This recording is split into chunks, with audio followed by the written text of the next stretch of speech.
Bismillah, Assalamualaikum warahmatullahi wabarakatuh. Kakak-kakak, ketemu lagi dalam pelajaran fikih ibadah. Kita hari ini akan membahas pelajaran 3, yaitu ketentuan dalam sholat. Apa itu sholat? Sholat adalah ibadah yang terdiri dari ucapan dan gerakan anggota badan, dimulai dengan takbir dan diakhiri dengan salam, ya kan? Kalau lagi sholat kan? Nah, sholat adalah ibadah yang paling penting dalam agama Islam. Sebegitu pentingnya sholat, nih karena begitu pentingnya sholat, pada hari kiamat nanti, amalan yang pertama kali akan dihisap atau dihitung itu apa? Sholat. Jadi bukan berbakti kepada orang tua atau sedekah, tapi sholat yang pertama dihisap. 1. Syarat wajib dan syarat sah sholat. Syarat sholat adalah suatu hal yang harus dipenuhi sebelum mengerjakan sholat. Syarat tersebut harus tetap ada sampai sholat tersebut selesai dikerjakan. Bila salah satu syaratnya hilang, maka sholatnya menjadi tidak sah. Contohnya, sebelum sholat kita harus udah wudhu. Maka bila kita sedang sholat kemudian wudhu kita batal, maka sholat kita pun juga jadi batal, karena kan wudhunya udah batal juga. Nah, jadi harus ada sampai di akhir sholat, ya. Syarat sholat itu harus ada sampai akhir sholatnya selesai. Syarat wajib sholat itu ada 3, yaitu yang pertama beragama Islam, ya agamanya harus Islam. Kalau kafir nggak wajib sholat kan soalnya. Kemudian yang kedua berakal sehat. Yang ketiga balik. Balik itu apa, Bu? Balik itu sudah mencapai dewasa dalam Islam. Jadi ketika balik itu kakak-kakak udah mulai dihitung sendiri dosanya. Udah ada malaikat yang nyatet amal perbuatan kita. Kemudian syarat sah sholat. Yang pertama niat. Kita niat mau sholat. Yang kalau nggak ada niat untuk sholat ya, niat itu di dalam hati tapi ya kak, berarti nggak sah sholat ya. 2. Suci dari hadas. 3. Menutup aurat. Aurat ketika sholat itu apa? Kecuali wajah dan telapak tangan.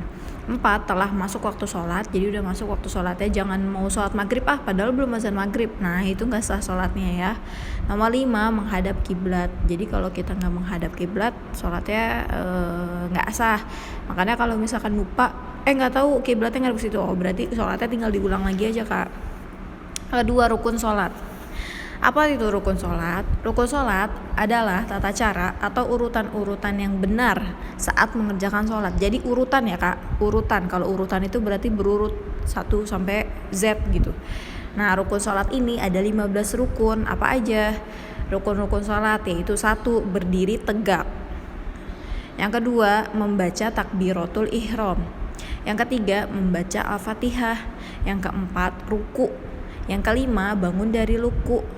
Yang keenam, i'tidal. I'tidal itu berdiri sejenak ya.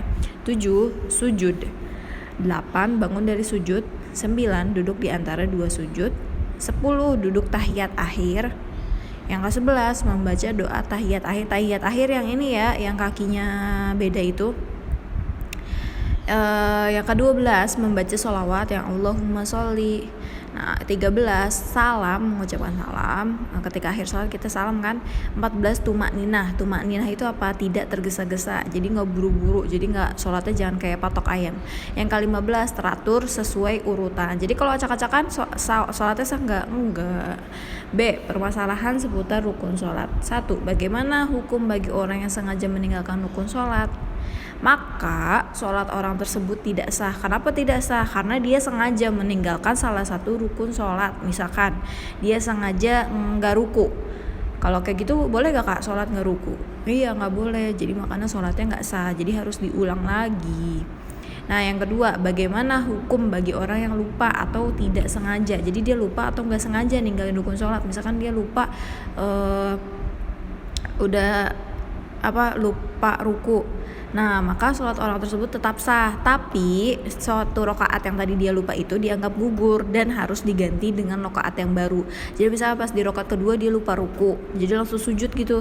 Nah berarti itu nggak apa-apa, tetap sah, tapi ya satu rakaat tadi itu yang ketika dia lupa ruku itu dianggap gugur, jadi dia ganti dengan rakaat yang baru, jadi dia nambah rakaat.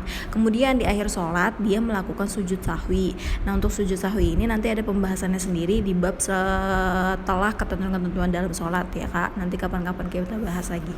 Nah insya Allah untuk bagian 3 tentang wajib-wajib sholat akan dibahas pada pertemuan selanjutnya. Nah pembahasan kita pada hari ini cukup sekian. Sampai ketemu lagi di pertemuan selanjutnya untuk membahas bagian 3 tentang wajib-wajib sholat ya Kak. Assalamualaikum warahmatullahi wabarakatuh.